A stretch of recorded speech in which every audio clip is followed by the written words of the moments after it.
Good morning, જય માતાજી। તો સ્વાગત છે તમારું હંધાઈનું અમારા નવા વ્લોગમાં। ને કેમ છો બધા? મજામાં ને મજામાં જ છો। અને આજે જવાનું છે, અમારે ક્યાંક જવાનું છે।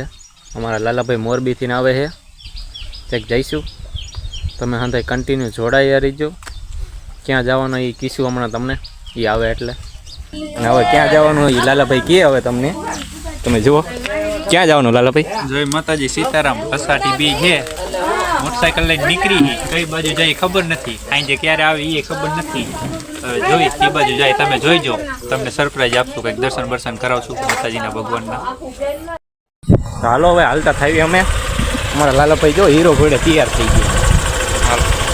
હાલો તો હાલતા થઈ હવે।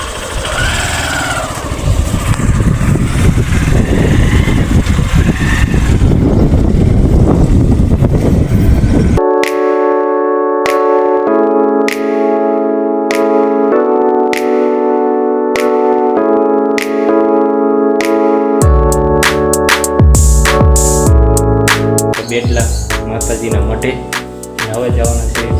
આગળ હલા જવી, ક્યાં જવી કંઈ ખબર નહીં। તમને હંધાઈના દર્શન કરાવશું માતાજીને।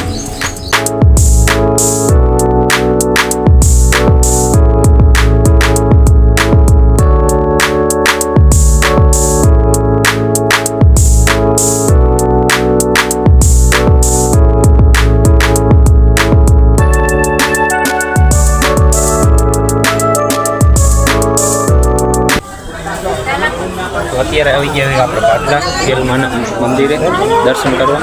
અત્યારે અહીંયા ઓલો અંદર છે મંદિર, દર્શન કરાવી। તમે કન્ટિન્યુ જોડાઈ રહ્યું।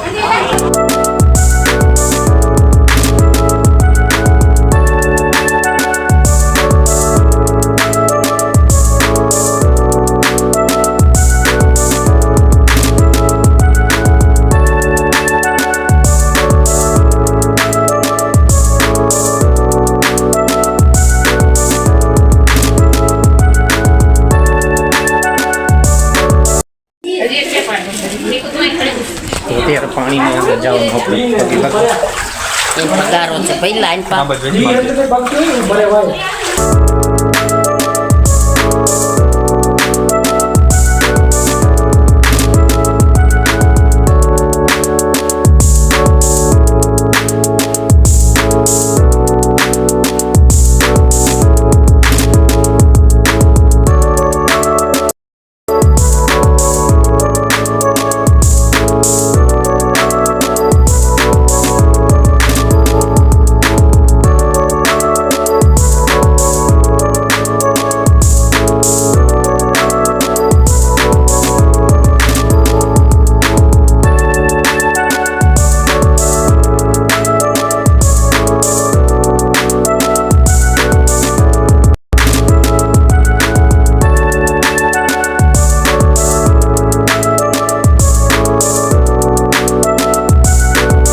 તો આપણે ઘણાય માતાજીના દર્શન કરી લીધા અને અત્યારે આવી ગયા હવે મદાવા.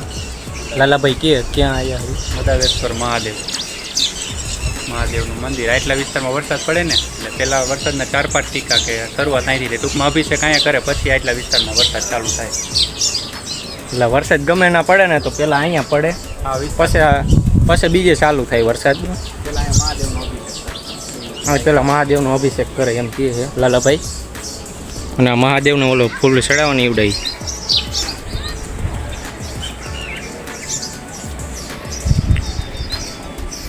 લોકેશન મસ્તીનું છે, તમે પણ ક્યારેક આવજો, મજા આવશે. કમળાપુરથી કડુકા જવાના રસ્તામાં આવે છે. તમે પણ કેદી કાંઈ મુલાકાત લઈ જાઓ મંદિરની. મસ્તીનું લોકેશન એક નંબર. અમે પણ દર્શન કરી લીધા, તમે પણ દર્શન કરી લીધા.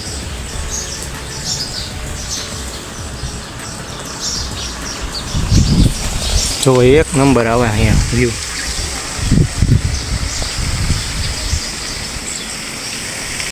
અને હવે જવાનું છે અમારે કડુકા, કેમ કે આપણે એકવાર હું ગયો હતો ને તમે ખેતલિયા બાપાને પકડી લીધા હતા અને એમાં મને બટકું ભરી લીધું હતું જમણા હાથમાં. ત્યાર પછી હું ગયો જ નથી. હવે જાઉં છું લાલાભાઈ હારે પાછો, કેમ કે એની પહેલાં ગયા હતા ને ત્યારે લાલાભાઈ હારે જ ગયો હતો. તો હવે જાવી છીએ. હવે આજકાલ નહીં પકડું, એમને ખાલી જોઈ લઈશું ને તમને દર્શન કરાવી દઈશું. તો તમે કન્ટિન્યુ જોડાયા રહ્યો, તમને પણ માતાજીના દર્શન કરાવી. તો આપણે આવી ગયા હવે ખેતલિયા બાપાના દર્શન કરવા, તમને પણ દર્શન કરાવી. તમે કન્ટિન્યુ જોયા રાખો.